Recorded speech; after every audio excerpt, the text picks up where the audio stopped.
That was terrible. That was crap. That was garbage. This place sucks. Overreaction Monday.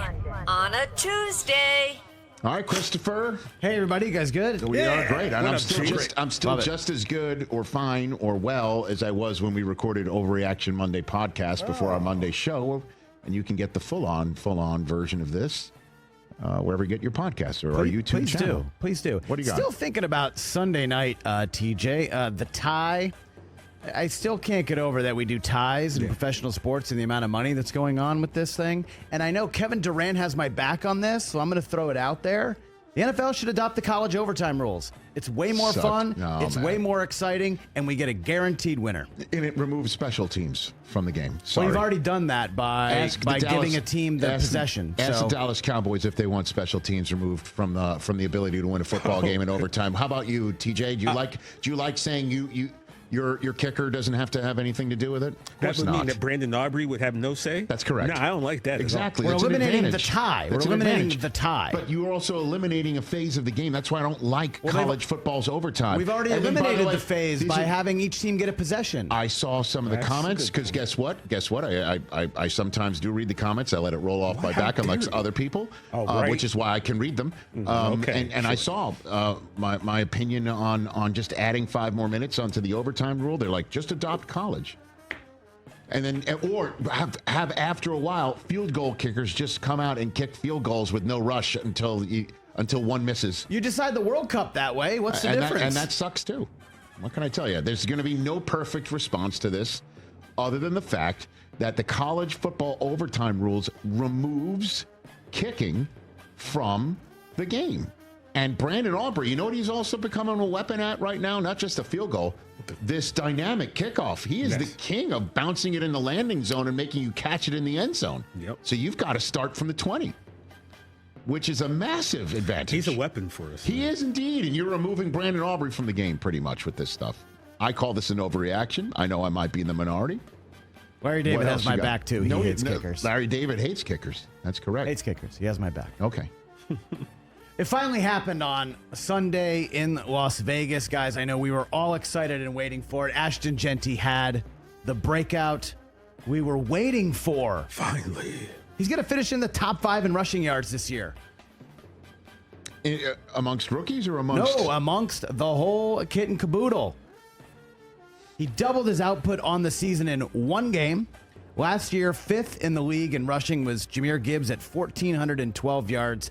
Ashton Jeanty is going to do that again. How many yards does he have right now total? He's got, 280? Okay.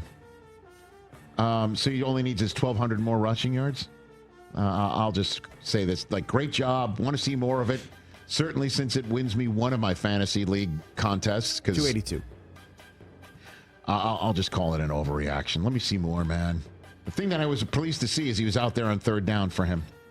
More importantly, he went back to the Michael Myers stance. Anyone notice that? Yeah. First 3 games, this Chip Kelly hunched over, hands on the knees. Good for them. They're just like, you do you, man. One game, Michael Myers, boom, he's back. Okay. Whatever works. You're 1-3. Let's keep it going. Into it. Let's see what happens. They got to go to Indy this week. They got to go to Indianapolis. Just don't turn it over. That'd be helpful. It's good advice. What else you got, Chris? Here's the thing. Micah. Mm-hmm. Jerry Jones won the Micah Parsons trade. I think we need to be honest about this. Gosh, I think we need to have a real conversation. I make fun of Jerry Jones for being old and not knowing what he's doing for the last 30 years. I think he nailed this one. He won this trade. This is the very definition of overreaction. The first time right now. Micah Parsons had an opportunity to shove it up Jerry's you-know-where, and he did not. Well, he didn't make that tackle on Dak that would have scored a touchdown to win the game. Where was he the other 50, 60-plus minutes of that game? I'll tell you Throwing what. up zeros. I'll give it up to not just the offensive line, but Brian Schottenheimer for running away from him and bootlegging away from him. There was one time where they booted into him, and I think Collinsworth called it out going, how about we don't bootleg right into Micah Parsons anymore? Yeah, right. Jerry Jones said he can't stop the run. I didn't see him really do anything in that game, except in overtime. Dude, let's just pump the brakes on two draft picks.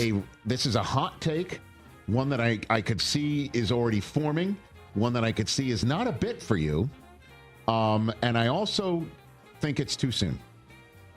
But let's put it this way. I'll give you this. What is his major malfunction? He's totally lost it. This is totally crazy. I can't believe the Cowboys did this sort of thing.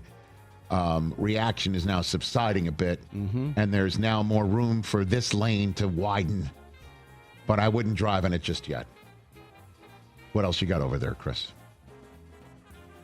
Watching the Bengals play last night, one thing was abundantly clear and obvious. Uh-huh. We will not be seeing Joe Burrow play football until 2026. I disagree with that. You're going to die on this hill, aren't you? I'm going to keep on going. It's too early, They Chris. couldn't block Chris, you. They couldn't block anyone. Early. It's Rich, not too early. Rich, you want to put Tomorrow him back is there behind that October. line? It's too early. They've already gotten him hurt, 3 or 4 times in his career. He's not coming back this season. They're looking at 4-13 and the number 1 pick in the draft. It's too early. You better send those refunds. It's too early. I don't know how many times I could tell you how it's too early. Man. It's too early. You're 2-2. 4 of your next 5 are at home. You're only 1 game behind the Steelers, who are one of those teams visiting your spot. They scored 3 points last night. Guess what happens? If they're close enough, Burrow is not going to just sit at home saying, I'm not playing behind that offensive line. He's going to push to get back there. No, he should absolutely be saying he's not going to play what you're behind that saying line. he should be saying, but I'm calling this just, again, it's too early. It's week 5, man. And they haven't even played a game in it yet. And they're not 0-4. They're 2-2. It feels like they're 0-4. I understand what you're saying. Yeah. And as of right now, we'll talk about it more at the top of the next hour. The Baltimore Sun is reporting that Lamar's out for 2 to 3 weeks. So there's that. The division isn't even over. Forget about the season. Let me tell you something, if I could jump in, because of what you just said. The Pittsburgh Steelers No, I mean, have a chance. They sure do. They better go fortify their squad. I mean, it's wide open for them. No, I agree with you there. I agree. Come on. No doubt. for winning. What else, Chris? No doubt. I hear you. You mentioned that there's a report that That's Lamar... not an overreaction. The Steelers, man. It's That is right not there one. for them. Yours is less of an overreaction than what Chris just said. What's a reaction I made yesterday on the Okay, good. flagship podcast? You mentioned that the report out there that Lamar could be out at least this week, maybe 2 to 3 weeks. Well, they have a bye in 3 weeks, so the next 2 games. We got injuries. Home for Houston and home for the Rams. Got injuries on the defensive line. Got injuries in the secondary. And I just saw a team, shut out the Titans. I think the Texans are making the playoffs. Oh, I don't think it's out of the realm. But just one game where they put it together against the 0-4, one of the 2 0-4 teams in the league, or 3, 2 in their conference. Stroud looked really efficient. Let's see what they distributed the ball around. Woody Marks looks like a star in the making there in their backfield. And all the Ravens are going to hear this week. We know their defense is tough. That they're finished, and John Harbaugh is going to whip them up. Let's see what they do. They should win this game in Baltimore. If it's Cooper Rush. Ooh, John Harbaugh's seat might be simmering. That's ridiculous. That is absurd.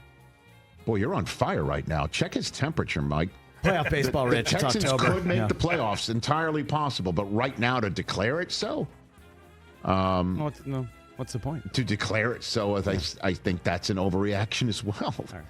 They've looked terrible in the first 3 weeks.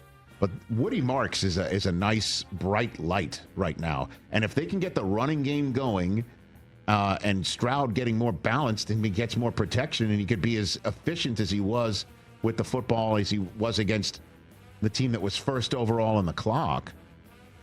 I mean, the Texans are taking on the Baltimore Ravens next, and then they have a bye. They're at Seattle on a Monday night, San Francisco, Denver, Jacksonville. I mean, they'll have a chance to prove that you're right. But at this point in time, not so much. I'll just call that an overreaction. You have one more. I did not know this. That's my boy. He's so nervous for the baseball game tonight. Oh, he should be. Garrett Crochet's pitching. Okay. We got 5 teams in the standings with a 0 amongst their numbers there. We got Eagles and Bills are undefeated. And we got Saints, Jets, and Titans. Saints, Jets, and Titans are currently nothing but defeated. I think we are going to have a winless team longer than we have someone who's undefeated. Oh. Interesting there. I'll say that's not an overreaction. I'll buy that one. I think the Eagles might go down this week. Well, both teams actually might go down this week. Let's be honest. Philly this week in Denver. Okay. Okay, you're just completely dismissing the Pats Buffalo at Atlanta on Sunday? In Buffalo? Yeah. Drake May is statistically better than Josh Allen right now? Chris, I'm ramping up. I was too nice to New England yesterday. It's just too nice. He's playing Boston today. You got aggregated hardcore in New England. Did I really? Hell yeah. Oh, Hey. aggregation. I love being aggregated in New England. Yeah. By the way, is that a James Taylor song? I love being aggregated. Aggregated in New England? Pretty good. Okay. Actually, I might write that right now. From Stockbridge to Boston? Aggregated. That's what I was aggregated in New England. Or is that a Barry Manilow song? Aggregated in New England. All right. Bad B-side the weekend in New England. But I'll buy this one. It's going to be tough to see when Cam Ward and the Titans put it together with the Saints. Some of these teams are bad. Jets are too talented to be 0-4, man. Saints might beat the Giants this weekend. I don't know. Okay. Good enough. Yeah, the Jets, once they're done in Old England, have Carolina at home, and then they're at Cincinnati. So, and then they have a bye. Like I said, Jets can put points on the board. Certainly if Justin Fields can keep running it in from midfield. That play was insane. That was insane. Wow. You see that? It's like, do that more. That was Mike Vick-esque. Do that more. I know. Yeah. Hey, you made it all the way to the end. Thanks for that. Check us out every single day streaming live on Disney Plus and the ESPN app 12 to 3 Eastern.